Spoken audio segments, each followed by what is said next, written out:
Hey everyone, I'm Dan, And I'm Derek. and welcome to the second episode of the Gleeful Globe. So we're all aware of the wild events that are going on in 2020. So we figured that we should find and spread gleeful news to cheer everyone up and keep us moving forward.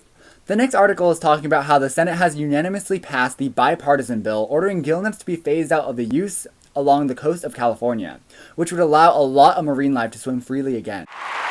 The nets are thrown into the ocean to catch swordfish and thresher sharks overnight, but they often entangle bycatch that isn't necessary, like whales, dolphins, sea lions, and fish. The Turtle Island Restoration Network has been working for almost 2 decades to stop drift net fishing. California passed a law to phase out drift net fishing in state waters in 2018, but the new law prevents it in federal waters too. The National Oceanic and Atmospheric Administration is also allowed to help the fishing industry move to different places. There are 6 endangered, threatened, or protected species that are consistently harmed by drift nets. The new bill will help with the transition to hook and buoy fishing, which is a system that has dramatically smaller incident catch rates than drift net fishing. But in order to become a law, the bill still has to be passed in-house. When you think of Afghanistan, you don't necessarily think of the most peaceful things. Probably war, the Taliban, or any other painful memory associated with violence. However, an all-girl high school robotics team is looking to change this. They're helping to prove that Afghanistan is much more than just a war zone. They created a cheap new ventilator that will help thousands of people in their country, where many hospitals don't have that technology. The machine is powered by light batteries that are able to run for 10 hours at a time, and their design was partially inspired by a blueprint from MIT, along with being able to have some help from some Stanford experts. The Afghan Minister of Health praised the girls and said that they were eagerly anticipating the device's approval by the World Health Organization. Good on them!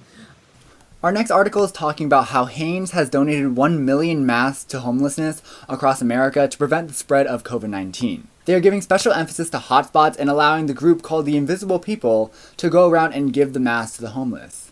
In a survey, they discovered that almost half the country did not wear a mask when they go outside. Hanes has also created TikTok and Instagram campaigns telling people to #MaskAround to raise awareness and encourage people with masks to keep themselves safe. Alaska, the final frontier, land of everything cold, except for people's hearts. Well, in Anchorage, people are focusing on keeping everyone safe during the pandemic, especially the homeless. According to its citizens, support for local businesses has grown. The homeless are getting more aid than before, and the city's leaders are taking charge and stepping up. As soon as coronavirus started, Catholic Social Services started to move homeless people into private housing.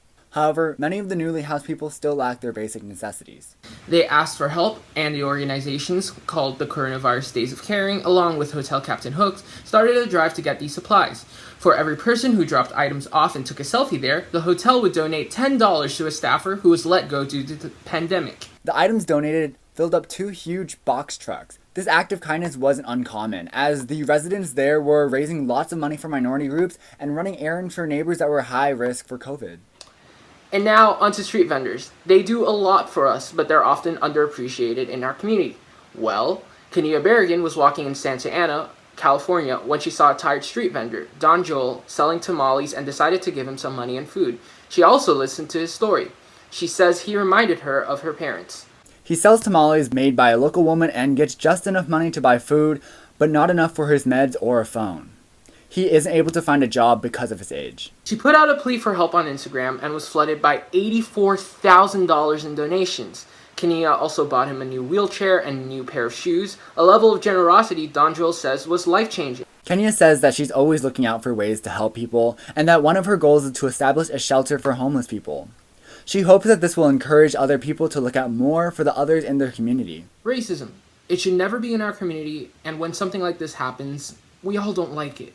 Well, after a racist incident in Ontario, a local club turned it into something hopeful.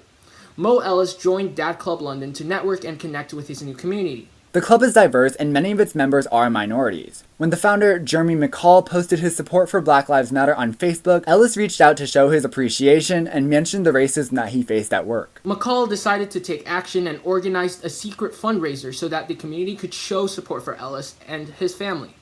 They managed to raise almost $7,000, which they presented to the family as a Lego set for their daughter, a prepaid card for living expenses, and a contribution to Ellis's wife's college tuition. During the ceremony, McCall stood up and gave a heartfelt speech, declaring that their community would not stand for racism. And that's all the good news we have planned for this episode. We hope that you enjoyed this episode of Gleeful Globe. We'll be posting every Saturday, and please don't forget to like and subscribe if you enjoyed it. If you come across any piece of news that cheers you up and that you'd like to share, please don't hesitate to fill us in through this link, tinyurl.com/gleefulglobe. I've been Derek. And I've been Dan. See you next week.